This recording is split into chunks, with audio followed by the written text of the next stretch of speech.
வணக்கம் மக்களே, இன்றைக்கி நம்ம ஏகே பாய்ஸ் டைரி சேனலில் மட்டன் கிரேவி சிம்பிளான முறையில் இன்ஸ்டன்ட் மசாலாஸ் யூஸ் பண்ணி எப்படி செய்ய போகிறோம் அப்படின்றத பார்க்கலாம்.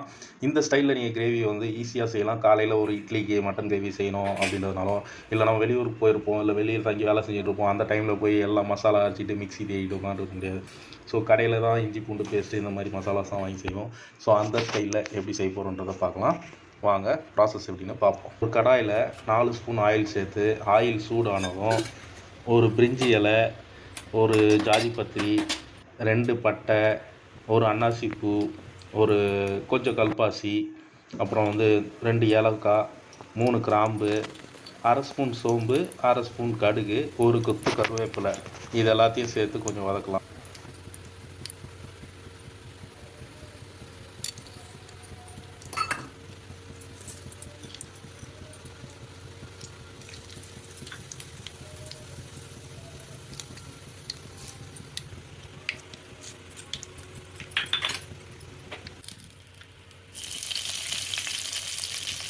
ரெண்டு பொடியாக கட் பண்ண பெரிய வெங்காயம் சேர்த்து கொஞ்சம் கூட ஒரு ஸ்பூன் அளவுக்கு உப்பு சேர்த்து நல்லா பொன்னிறமாக வர அளவுக்கு வதக்குவோம்.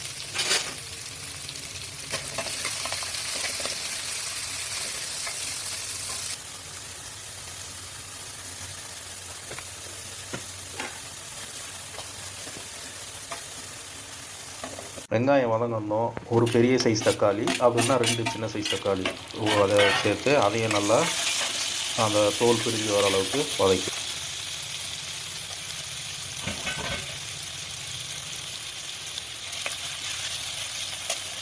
தக்காளி நல்லா வதங்கினதும் ஒரு 2 டேபிள் ஸ்பூன் இஞ்சி பூண்டு பேஸ்ட்டு போட்டு அதையும் பச்சை வாசனை போகிற அளவுக்கு வதக்கிக்கும்.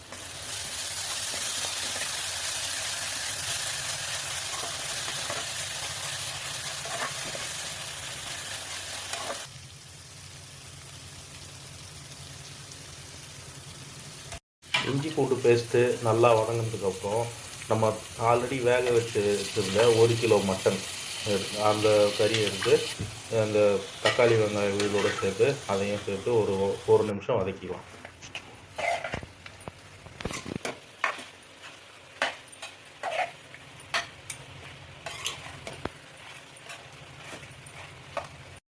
மட்டன் போட்டு வதக்கணும்.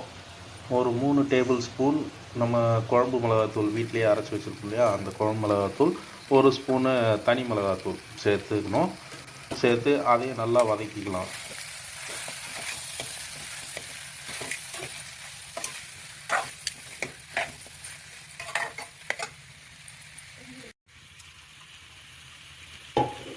அதுக்கப்புறம் நம்ம கறி வேக வச்ச தண்ணி இருக்கு இல்லையா, அந்த தண்ணியை இதிலேயே சேர்த்துப்போம். அதுக்கு மேலே கிரேவி நமக்கு எவ்வளோ தேவையோ அதுக்கு தேவையான தண்ணி, நான் இப்போ பார்த்திங்கன்னா 2 கப் தண்ணி சேர்த்துருக்கேன். இப்போ நம்ம மூடி போட்டு ஒரு கொதி வர அளவுக்கு வெயிட் பண்ணலாம்.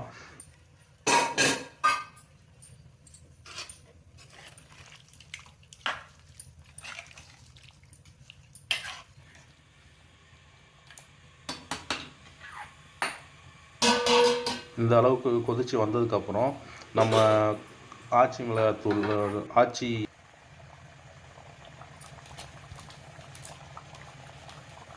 மட்டன் மசாலா, அந்த மட்டன் மசாலா ஒரு பேக்கெட் சேர்த்துக்கலாம், இல்லை பாதி கூட சேர்த்துக்கலாம். பட் 1 கிலோ கறி நம்ம எடுத்துருக்கிறதுனால ஒரு பேக்கெட் 10 ரூபா பேக்கெட் எடுத்தால் அது நல்ல டேஸ்ட் கொடுக்கும். இப்போ மீடியம் ஃப்ளேமில் வச்சு குழம்பு கொதிக்க விடுவோம். எண்ணெய் நல்லா பிரிஞ்சு மேலே எண்ணெய் மிதக்கி வர அளவுக்கு வெயிட் பண்ணலாம். எண்ணெய் மிதக்கி வந்ததுக்கப்புறம் நம்ம தேவையான அளவு கொத்தமல்லி சேர்த்து அடுப்பு ஆஃப் பண்ணிட வேண்டியதுதான். சுவையான மட்டன் கிரேவி ரெடி. இதை நீங்கள் இட்லிக்கோ இல்லை ரைஸ்க்கோ எதுக்கு யூஸ் பண்ணாலும் சூப்பராக இருக்கும். இதை நீங்கள் வீட்டில் ட்ரை பண்ணி பாருங்கள். ட்ரை பண்ணி பார்த்துட்டு எப்படி இருக்குன்னு சொல்லுங்கள். நன்றி, வணக்கம். அன்புடன் உங்கள் ஏகே பாய்ஸ் டைரிஸ். தேங்க்யூ.